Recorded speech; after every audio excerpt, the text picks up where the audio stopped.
Two-wheeled walkers versus four-wheeled walkers. Which one is best for you? There are advantages and disadvantages to each of them.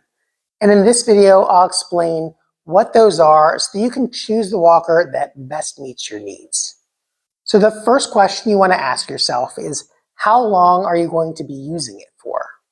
If you're just using it on a short-term basis, a few weeks or a few months, recovering from an injury or a surgery, a two-wheeled walker may be a better choice. They are significantly less expensive than the four-wheeled rollators, but if you're going to be using it on a longer-term basis, it may be worth investing in a rollator. But there are a few other questions that you want to ask yourself first. The next question is, where are you going to be using it?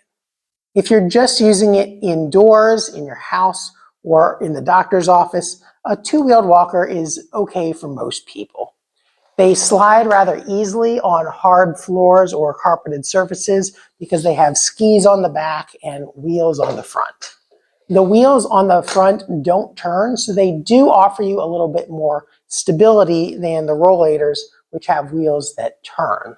So if stability and balance are your primary concerns, then a two-wheeled walker may be a better fit. However, because the front wheels don't turn, they also have a wider turn radius than the four-wheeled rollators. So you either have to pick them up and turn like that to make a tight turn, or take wider turns. Conversely, the four-wheeled rollators do make tighter turns, but that also means that they're less stable and they can get away from you. So if you value stability more, then a two-wheeled walker may be a better fit.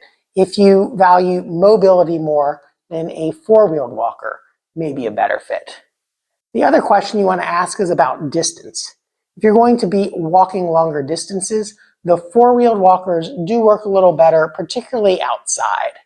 If you're going to be on uneven terrains, then four-wheeled rollators, and particularly ones with large front wheels like this, may be a better option to allow you to navigate those uneven terrains. If you're walking downhill, the four-wheeled rollators do have brakes that you can apply so that it doesn't get away from you, versus the two-wheeled ones don't have those. And then another big advantage of the four-wheeled rollators for outdoor walking is that they have a seat. And so if you're going to be going somewhere where you don't have somewhere that you can sit, there is the nice ability to be able to lock the brakes on these and sit down and rest wherever you need to. Then when you need to get back up, you just stand back up, unlock the brakes, and then continue with your walk. Another factor to consider is storage and portability. As you can see, there is a size difference. So if you're not going to be using it all the time, the two-wheeled walkers take up a little bit less space than the four-wheeled walkers. Both of them fold for easy storage. With the two-wheeled walkers, they just have little levers that you press up here, and then you can fold it in and fold it in, and then either store it in a closet or pick it up and put it in your trunk or in the back seat. As you can see, these ones are rather light, and so if you're traveling by yourself and you need to lift it, weight is a concern as well.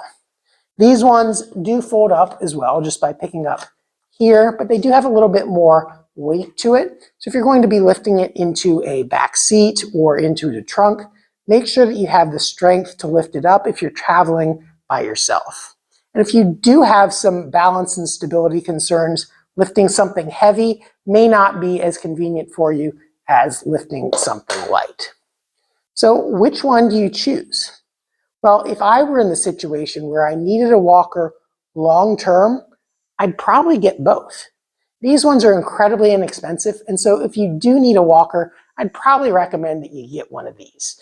They're easy to use in the house. You can throw it in your trunk and leave it there and not have to worry about it.